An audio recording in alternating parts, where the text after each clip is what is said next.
یہ کہانی ہے قدیم مدینہ کے ایک ایسے دور کی جب شہر صرف اینٹ اور مٹی سے نہیں بلکہ ایمان، صبر اور دعا سے پہچانا جاتا تھا۔ مدینہ اس وقت چھوٹا سا مگر بے حد بابرکت شہر تھا۔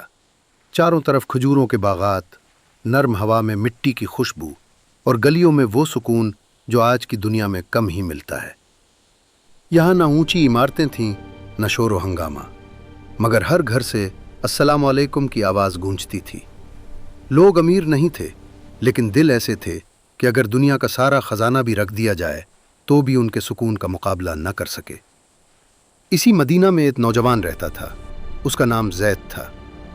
زید ایک سادہ سا نوجوان تھا، کھجوروں کے باغ میں محنت کرتا، پسینہ بہاتا اور اپنے بوڑھے والدین کا سہارا تھا۔ مگر اس کی سب سے بڑی پہچان اس کی محنت نہیں تھی بلکہ اس کا سچا ایمان اور اللہ پر کامل بھروسہ تھا۔ اس کے والد عبد الرحمن ایک نیک اور خاموش طبیعت انسان تھے۔ انہوں نے زندگی سادگی میں گزاری تھی مگر دل نور سے بھرا ہوا تھا۔ وہ اکثر زید سے کہتے، بیٹا یاد رکھنا، مدینہ کی اصل طاقت تلوار نہیں، یہ وہ دل ہیں جو اللہ کے ذکر سے زندہ رہتے ہیں۔ زید خاموشی سے سنتا مگر یہ باتیں اس کے دل میں اتر جاتی تھیں۔ ادھر مدینہ سے بہت دور روم کی طاقتور سلطنت میں ایک خطرناک شخص تھا۔ اس کا نام مارکس تھا۔ وہ ظالم بھی تھا اور مغرور بھی۔ اسے اپنی فوج، اپنی دولت اور اپنی طاقت پر حد سے زیادہ گھمنڈ تھا۔ وہ اکثر کہتا، مدینہ وہ تو ایک چھوٹا سا گاؤں ہے، میں اسے چند دنوں میں ختم کر دوں گا۔ اس نے ایک بہت بڑا لشکر تیار کیا، لوہے کی ذرہیں، تلواریں، گھوڑے، سب کچھ موجود تھا، اور پھر وہ مدینہ کی طرف روانہ ہو گیا۔ جب یہ خبر مدینہ پہنچی تو فضا بدل گئی۔ خوف نہیں تھا مگر سنجیدگی ضرور تھی۔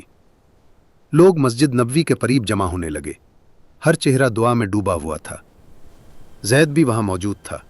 اس نے آسمان کی طرف دیکھا اور دل ہی دل میں کہا، یا اللہ، اگر یہ شہر تیرے دین کا مرکز ہے تو ہمیں کمزور نہ ہونے دینا۔ اسی رات ایک عجیب واقعہ ہوا۔ زید کو خواب آیا، ایک نورانی بزرگ اس کے سامنے تھے۔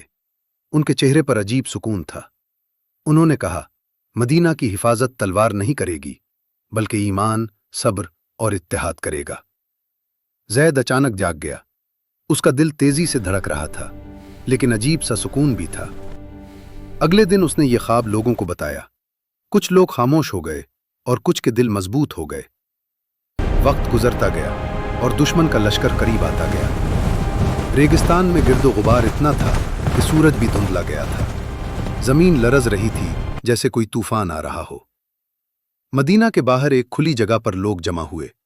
نہ غرور تھا نہ شور، صرف آنکھیں آسمان کی طرف تھیں۔ زید آگے بڑھا اور اس نے کہا، ہم کمزور ضرور ہیں مگر ہمارا رب طاقتور ہے۔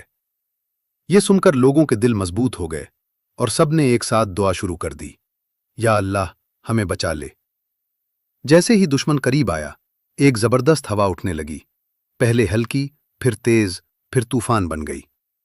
ریت اس طرح اڑنے لگی کہ آنکھیں کھولنا مشکل ہو گیا۔ دشمن کے گھوڑے بدک گئے، سپاہی بکھرنے لگے، نقشے ختم ہو گئے، راستے کھو گئے۔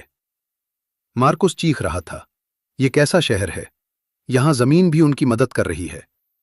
لیکن اس کی آواز طوفان میں دب گئی۔ کچھ ہی دیر میں پورا لشکر پیچھے ہٹنے پر مجبور ہو گیا اور مدینہ محفوظ ہو گیا۔ جب طوفان تھما تو سب خاموش تھے، پھر ایک ساتھ سجدے میں گر گئے۔